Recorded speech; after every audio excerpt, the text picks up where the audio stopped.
नमस्कार, India voice देख रहे हैं आप। मैं हूं आपके साथ दिनकर आनंद। निकाय चुनाव के पहले चरण के मतदान संपन्न होने के बाद अब सभी दल दूसरे दल के मतदान को लेकर जोर शोर से जुट गए हैं।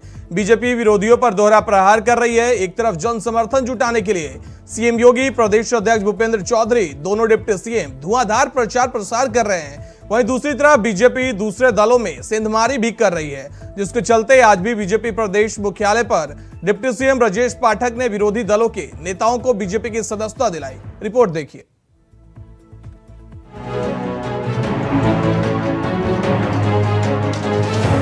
एक तरफ जहां सभी राजनीतिक दल निकाय चुनाव को लेकर तैयारियों में जुटे हैं, वहीं दूसरी तरफ बीजेपी निकाय चुनाव के साथ ही लोकसभा चुनाव की तैयारियों में जुट गई है।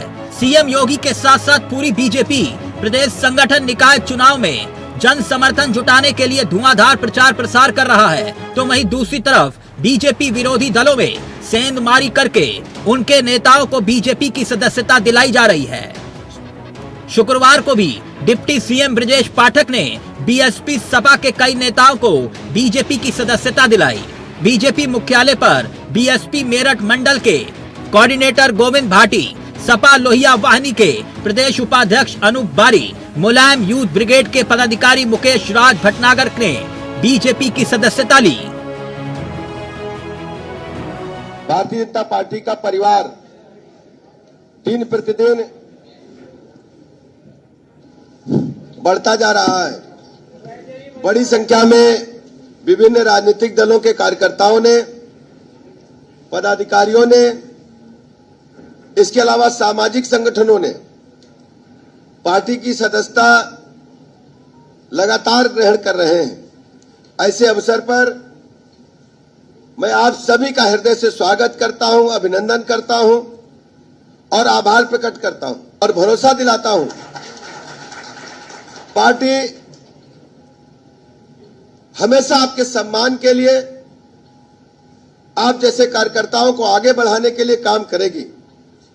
लेकिन हम सबकी भी जिम्मेदारी बनती है कि पार्टी रीतियों नीतियों के अनुसार संगठन को और बड़ा आकार देने में आप अपना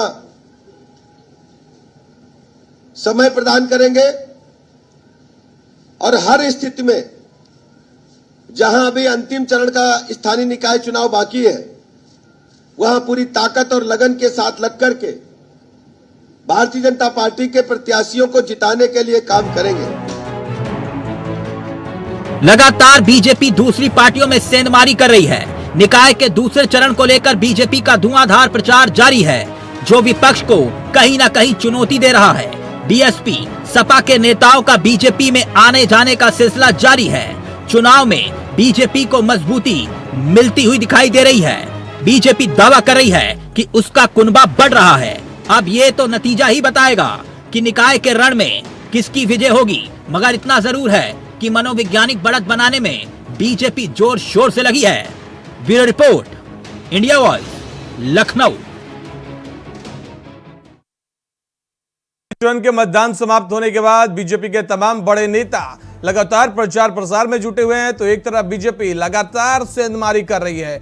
आज बीजेपी ने बीएसपी को, आरएलडी को और सपा को एक बार फिर से झटका दिया है। कई बड़े नेता शामिल हुए हैं बीजेपी में, जिससे उम्मीद जताई जा रही है कि बीजेपी दूसरे चरण के चुनाव में भी 2 कदम आगे होगी। वहीं आज इस बीच एक और खबर सामने आई। आज समाजवादी पार्टी के महासचिव शिवपाल यादव ने भी बीजेपी में सेंधमारी कर दी, यानी दोनों तरफ से लगातार सेंधमारियों का दौर जारी है। आज उन्होंने पूर्व जिला अध्यक्ष को अपने पार्टी में शामिल कराया। इस दौरान उन्होंने जमकर बीजेपी पर हमला भी कहा। तो आज एक बार फिर से बीजेपी और समाजवादी पार्टी के बीच सेंधमारी देखने को मिली है। हमारे साथ नितेंद्र सिंह, प्रवक्ता समाजवादी पार्टी से जुड़ गए हैं। हमारे साथ शैलेंद्र श्रीवास्तव, वरिष्ठ पत्रकार, जुड़ गए हैं। सर, दोनों का बहुत बहुत स्वागत है सर इंडिया वॉइस पर। सर, सबसे पहले मैं समाजवादी पार्टी के प्रवक्ता नितेंद्र सिंह के पास आना चाहूंगा। सर, क्या हो रहा है सर? आज सेंधमारी फिर से आपके कुनबे में देखी गई। देखिए, इसको सेंधमारी क्या कहेंगे, राजनीति में चलता है। जब चुनाव आता है तो बहुत सारे कार्यकर्ता जो जी अपनी आपको चुनाव में प्रस्तुत करना चाहते हैं, टिकटें नहीं मिल पाती हैं, ये सभी दलों में होता है। वो कहीं ना कहीं चुनाव के दौर में इधर से उधर जाते आते हैं। तो ये चुनावी प्रक्रिया है। इसको शेरमारी जैसी कोई बात नहीं कही जा सकती है। बहुत सारे लोग भारतीय जनता पार्टी, समाजवादी पार्टी में आ रहे जी। हैं, सपा के कुछ लोग भारतीय जनता पार्टी में जा रहे हैं। अभी हमने देखा कि 5 बार के सांसद भारतीय जनता पार्टी के छत्तीसगढ़ के बहुत बड़े आदिवासी नेता, उन्होंने भारतीय जनता पार्टी छोड़ दी और उन्होंने कांग्रेस की व्यवस्था ले ली। सर छत्तीसगढ़ पे क्यों जा रहे हैं सर? अभी उत्तर प्रदेश में रहिए सर, निकाय चुनाव उत्तर प्रदेश में चल रहा है, बीजेपी पूरी रस्साकसी उत्तर प्रदेश में लगा रही है सर। चलता है, बताया ना, चुनाव है तो चुनाव में सब चीजें होती हैं। बहुत सारे बीजेपी के नेता समाजवादी पार्टी में शामिल हुए। आज कानपुर में भारतीय जनता पार्टी के करीब 40 लोग जो पिछली बार पार्षद रहे हैं, उनकी टिकट काटी गई है, उनमें 30 से 35 की संख्या है जो आज हमारे मेयर कैंडिडेट के साथ संपर्क में आ गए हैं और आज उनके साथ जनसंपर्क कर रहे हैं। ऐसी बहुत सारी चीजें। आज 40 पार्षद मौजूदा भारतीय जनता पार्टी के पार्षद, और हो सकता है कल किसी बड़ी जनसभा में पार्टी सदस्यता ग्रहण कर लें। इसलिए आज जनसंपर्क खुलेआम कर रहे हैं। तो ये सब चलता है राजनीति में। जब हताशा होती है, निराशा होती है कार्यकर्ताओं को, उनकी अपनी महत्वाकांक्षाएं होती हैं, वो नहीं पूरी हो पाती किसी भी दल की हो। और ये छोटे स्तर के वार्ड स्तर के चुनाव है जहां पर बहुत सारे कार्यकर्ता होते हैं जो एक बराबर के होते हैं, लेकिन टिकट तो एक को दी जाती है।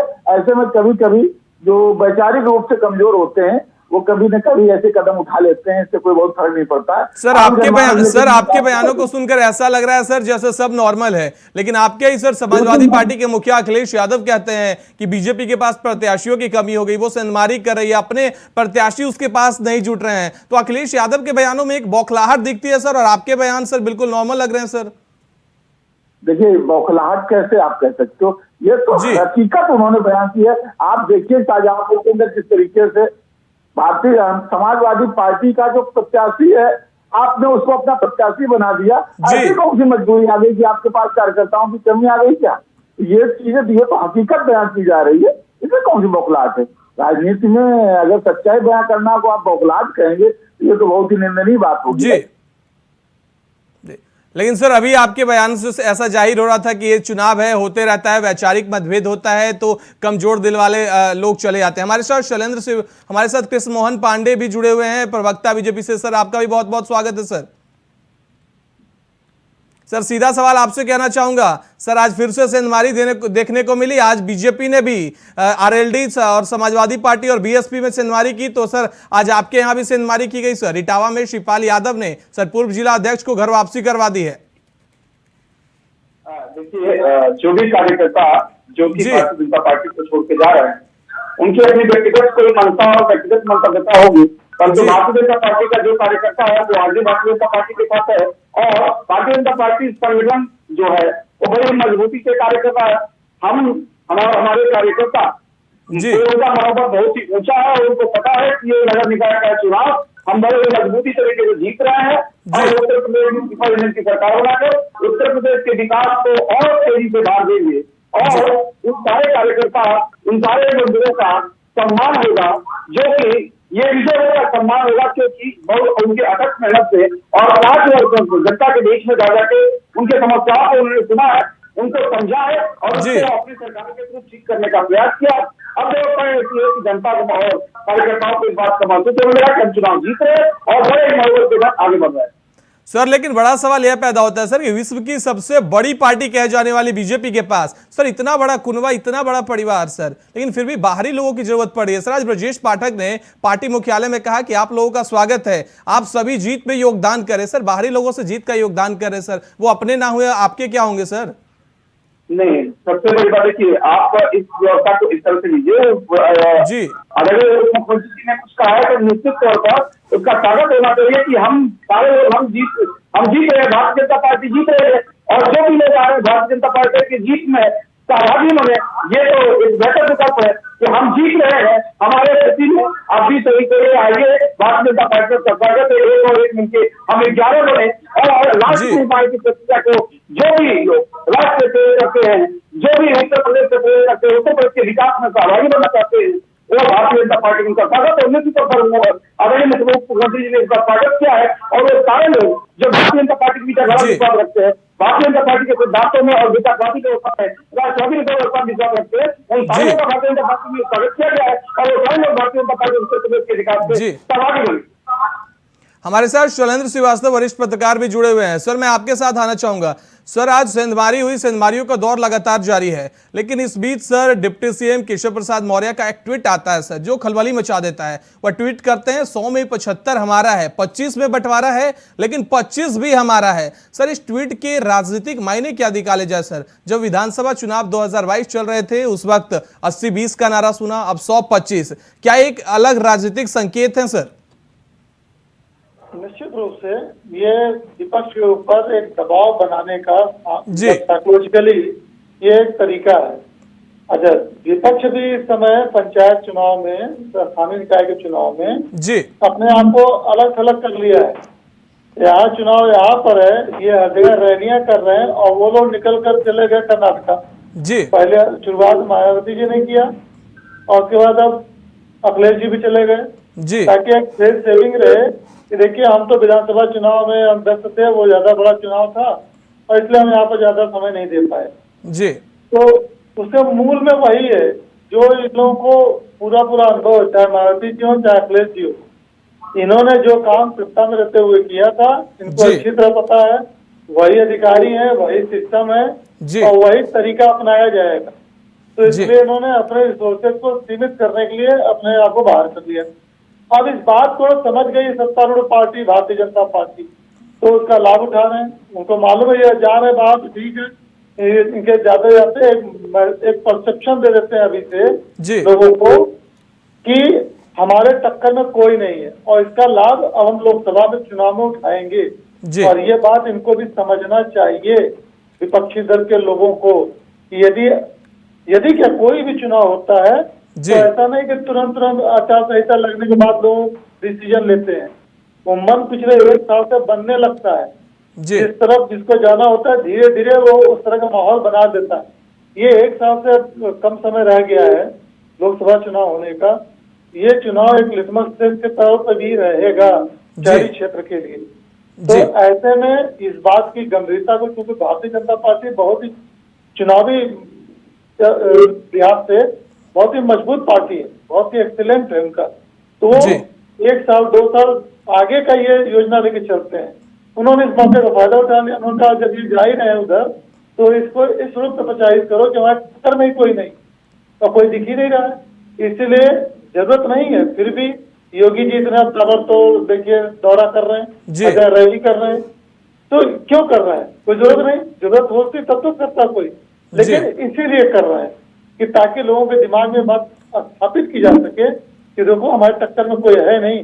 इस चीज को निकालते निकालते 6 महीने 8 महीने लगेगा और जब 6 महीने 8 महीने खर्च हो जाएंगे तब तक IT सेल काम करेगी या बाकी पार्टी के कार्यकर्ता और अनेक मुद्दे वो सब काम करने लगेंगे। जी नितेंद्र सिंह जी कि किसकी ज्यादा संख्या था। जी नितेंद्र सिंह जी, मैं आपके पास आना चाहूंगा। सर, वरिष्ठ पत्रकार सर कह रहे हैं कि एक परसेप्शन की राजनीति जो क्रिएट करना चाहती है वो क्रिएट कर रही है, और डिप्टी सीएम ने जो कहा कि 75% समर्थन तो हमारे पास है ही, 25% में भी कई दल हैं जिनमें 25% का हिस्सेदारी बढ़ जाता है, लेकिन उसमें अब हम भी हिस्सेदारी लेंगे। तो सर आपके पास अब क्या बचा सर? एक तरफ सर कह रहे हैं कि लगातार बीजेपी स्ट्रांग होते जा रही है, लेकिन फिर भी सीएम योगी आदित्यनाथ हो, डिप्टी सीएम हो, हर बड़े नेता प्रचार कर रहे हैं, लेकिन विपक्ष नदारद दिख रही है सर चुनाव प्रचार से। निश्चित रूप से देखिए उनका भी अपना मानना ठीक है अपनी जगह पर, उनका एक पहले पत्रकार, उनका अपना नजरिया है और उस नजरिए से वो बात कर रहे हैं, ठीक कह रहे हैं कि ये देखिए राजनीति तो एक माहौल बनाने के लिए होती है। तो भारतीय जनता पार्टी इसमें तो सर कहीं आप माहौल, सर मतलब आप भी मान रहे हैं सर कि बीजेपी के पक्ष में माहौल बन रहा है? सर आप भी कह रहे हैं कि माहौल बनाने के लिए होती है? मैं कह रहा हूँ ना, जो प्रयास करता है लोग, बनता है कि नहीं बनता है दूसरी बात हो जाती है। तो भारतीय जनता पार्टी एक काम कर रही है माहौल बना, क्योंकि इसलिए माहौल बनाने का काम कर रही कि 5 साल तक इनके नगर निगमों में पार्षद रहे, इनके महापौर रहे, पंचायतों में इनके लोग रहे। 10 साल से लगभग होने जा रहा है नरेंद्र मोदी जी को देश की सत्ता में बैठे, 6वां साल माननीय योगी जी को हो गया, लेकिन क्योंकि प्रदेश में कोई विकास नहीं कर पाए, कोई सफलता नहीं है। अभी हमारे कानपुर में महापौर जी जो चुनाव लड़ रही है और यहाँ के जो मौजूदा सांसद भारतीय जनता पार्टी के, उन्होंने ही उनको भ्रष्टाचार का पर्यायवाची शब्द कहा। ये महापौर जो अभी थे, मैं इनके साथ नहीं हूँ, खुल के बयान दिया, अखबारों में सारा छपा है। पूरा चल रहा है सोशल मीडिया में। और जब भारतीय जनता पार्टी के सांसद ही भारतीय जनता पार्टी की महापौर को भ्रष्टाचार का पर्यायवाची बता रहे हैं, तो जी। निश्चित रूप से कुछ न कुछ ऐसे बयान दे करके, ट्वीट करके माहौल बनाने की कोशिश, अक्कल कोशिश हो रही है। इससे सफलता मिलने नहीं जा रही भारतीय जनता पार्टी को। आम जनमानस समझ चुका है काट की हांडी बार बार नहीं चलती है। बहुत प्रयास कर लिया इन लोगों ने, 2 बार 3 बार आम जनता ने मौका दिया, अच्छे दिनों का वायदा किया था, स्मार्ट सिटी बनाने का वायदा किया था, लेकिन आधे घंटे की बारिश के बाद पूरे शहर जलमग्न दिखाई पड़ते हैं। तो आम जनमानस पूरी तरीके से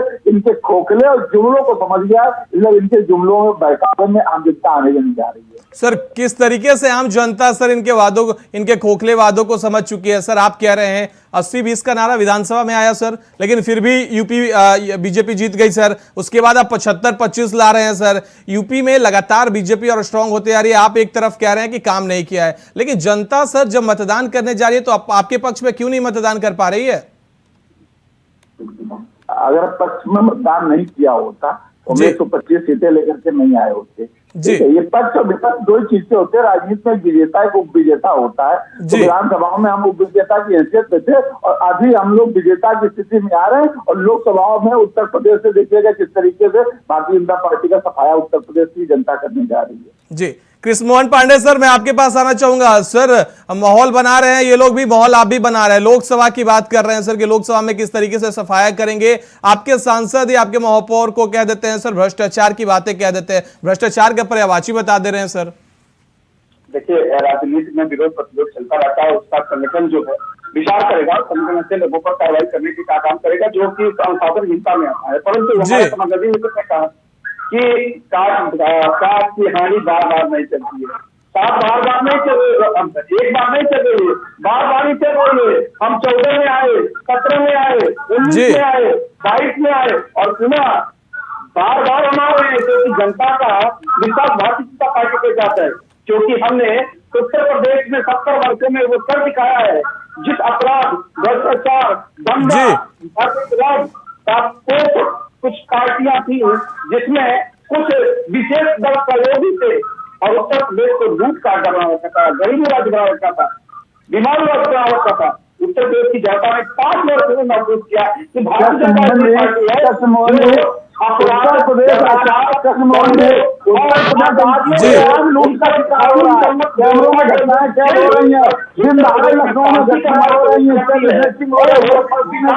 सर एक एक कर बोलिए सर।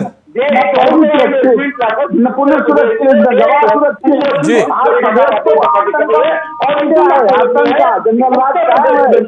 सर एक कर sir. Nitendra sir Samajwadi party से सर आपसे गुजारिश है सर एक कर बोलिए ताकि दर्शक भी आपकी बात क्लियर सुन सके सर, एक स्वच्छ एक चर्चा हो सके सर। लेकिन आप पे तो ये कहा जा रहा है कि बीजेपी बस माहौल बना रही है सर। जब आप सेंधमारी करे सर तो ठीक और समाजवादी पार्टी की तरफ से हो सर तो उसमें कुछ नहीं। भारतीय जनता पार्टी लोगों का विश्वास सर तो विधानसभा चुनाव में 80-20, इसमें 75-25 सर। ये सर शहर की सरकार है सर, ये शहर की सरकार है, इसमें लोकल मुद्दे होते हैं सर। फिर यहाँ पे भी वही मुद्दे आ रहे हैं। अच्छी बात है, लोकल मुद्दे आते हैं क्योंकि हमने मुद्दों को छोड़ा नहीं। हमने उन सारे चीजों को ठीक करने का प्रयास किया। जो जनता 70 वर्षों से लाइटिंग होनी चाहिए, सारा बेहतर होना चाहिए, नाली होनी चाहिए, सीमेंट पेपर होनी चाहिए। हमने करके अब उसने एक परिकल्पना को आगे बढ़ाया है। हम तो स्मार्ट सिटी की बात करते हैं, नाली खड़ेंगे और बाकी सबसे हम आगे बढ़ते अब स्मार्ट सिटी की बात कर रहे हैं और उससे हम आगे बढ़ रहे हैं। जनता की भावनाओं के इधर हम उससे और आगे जाकर एक कदम आगे बात कर रहे हैं कि नाली खड़ेंगे तक उत्तर प्रदेश सरकार कुछ नहीं है, पार्कों तक कुछ नहीं है। अब उत्तर प्रदेश के शहरों को स्मार्ट शहर बनाएंगे, स्मार्ट सिटी बनाएंगे और हम कर रहे हैं। और उत्तर प्रदेश की जनता और खासतौर से शहरी जनता इस बात को महसूस कर रही है और भारतीय जनता पार्टी के साथ खड़ी होकर पुनः दोबारा एक बार हमें पूर्ण बहुमत की सरकार देने जा रही है। शैलेंद्र श्रीवास्तव जी मैं आपके पास आना चाहूंगा। सर कह रहे हैं कि हम लोगों ने स्मार्ट सिटी पर काम किया सर, हम लोग सेंधमारियों के पीछे क्यों जाएंगे, हम लोग काम कर रहे हैं, काम के बेसिस पे जनता के बीच जा रहे हैं, हम लोग माहौल बनाने का काम नहीं करते। तो ये 75-25 क्या है सर? विधानसभा में 80-20 आ रहे हैं सर। ये हर चुनाव में एक वर्ग के खिलाफ एक पूरा साइड कर देना सर, ये कहां तक जायज है? देखिए काम तो कर रहे हैं, इसमें कोई दो राय नहीं। अब कितना काम हो रहा है, कितना हम उससे संतुष्ट हैं, ये एक विवाद का विषय हो सकता है। जी काम करने की कोशिश कर रहे हैं, अराजकता नाम की चीज तो नहीं है प्रदेश में, ये भी सत्य है। थोड़ा सा ज्यादा टाइट कर दे रहे हैं और थोड़ा वर्ग के आधार पर थोड़ा सा जो एक अंदरूनी भेदभाव है वो इस वजह से है। अदरवाइज काम तो अच्छा कर रहे हैं, साफ सुथरे लोग हैं। और जहाँ तक रही साफ सफाई की बात, जी तो मोदी जी तो स्वच्छता के प्रतीक के तौर पर उभरे एक नए राजनेता हैं पिछले जी। 25-30 सालों में। इतने 30 साल के अंदर में तो कोई ऐसा राजनेता नहीं निकला जो किसी स्कीम को लेकर के जनता को डायरेक्ट कनेक्ट करता हो, प्रभावित भी करता हो। लेकिन ये तो शैलेंद्र जी आपने कहा काम तो ठीक ठाक कर ले रहे हैं, लेकिन भेदभाव की स्थिति है। मैं सीधे आना चाहूंगा कृष्ण मोहन पांडे जी आपके पास। सर भेदभाव की स्थिति बता रहे हैं सर शैलेंद्र जी, क्या कहना है आपका? देखिए शैलेंद्र जी वरिष्ठ पत्रकार हैं, उनकी बातों का मैं विरोध नहीं करूंगा, परंतु मैं आपको भारतीय जनता पार्टी का प्रेस की व्यवस्था होने के नाते बता रहा हूँ। भारतीय जनता पार्टी किसी भी योजना का जाति धर्म के आधार पर, व्यवस्था के आधार पर, लिंग के आधार पर कभी बदलाव नहीं करती और नहीं कभी सर बदलाव नहीं करती सर, तो ये खुलेआम सर ट्विटर पे ट्वीट कर रहे हैं, प्रदेश के डिप्टी सीएम ट्वीट कर रहे हैं 75-25 में, 25 में जो हिस्सेदारी है उसमें जो बंटवारा है उसमें भी हमारी हिस्सेदारी है। सर क्या है सर ये सभी दल 25% आप भी सर आप भी जान रहे हैं 25% मतलब किसकी बात की जा रही है? भारतीय जनता पार्टी के साथ खड़ी है, 25% जनता है वो जो कि दुविधा में है कि सपा के साथ विचारधारा के साथ तो खड़ी है, परंतु भारतीय जनता पार्टी के विचारवादी व्यवस्था को देखकर वो भारतीय जनता पार्टी को देखकर बताती है। और वो 25% में एक बड़ी हिस्सेदारी भारतीय जनता पार्टी को देख करके जा रही है। और 75 में और जो समाजवादी पार्टी सामने भाजपा के साथ होते हुए भी भारतीय जनता पार्टी के वैकल्पिक व्यवस्था को देखकर भारतीय जनता पार्टी के विचारधारा प्राप्त करिए, वो भारतीय जनता पार्टी को वोट करने जा रही है, उसमें हमारी तैयारी है। नितेंद्र सिंह जी आपके पास आना चाहूंगा। बोल रहे हैं कृष्ण मोहन पांडे की 25% हिस्सेदारी में से भी आधे से ज्यादा लोग हमारे साथ हैं, हमें वोट कर रहे हैं। सर आपकी स्थिति क्या होगी सर? 80-20 देख लिया, 75-25 देख लिया, कह रहे हैं कि लगातार 17 देखा हमने, 22 देखा, 19 देखा, सर निकाय चुनाव भी देख लेंगे और 24 भी देख लेंगे। देखिए राजनीति में हम लोग जब छात्र राजनीति में थे तो कॉलेज के दिनों में जब शासन के चुनाव होते थे तो नारे लगाया करते थे 100 में 100 हमारा है, कोई नहीं बंटवारा है जी। ये तो कम से कम 100 में 25 की 75 की बात कर रहे हैं, तो ये अभी कम है। इनको तो कहना चाहिए 100 में 100 हमारा है, बिल्कुल नहीं बंटवारा है। तो राजनीति के नारा है। लेकिन मैं एक बात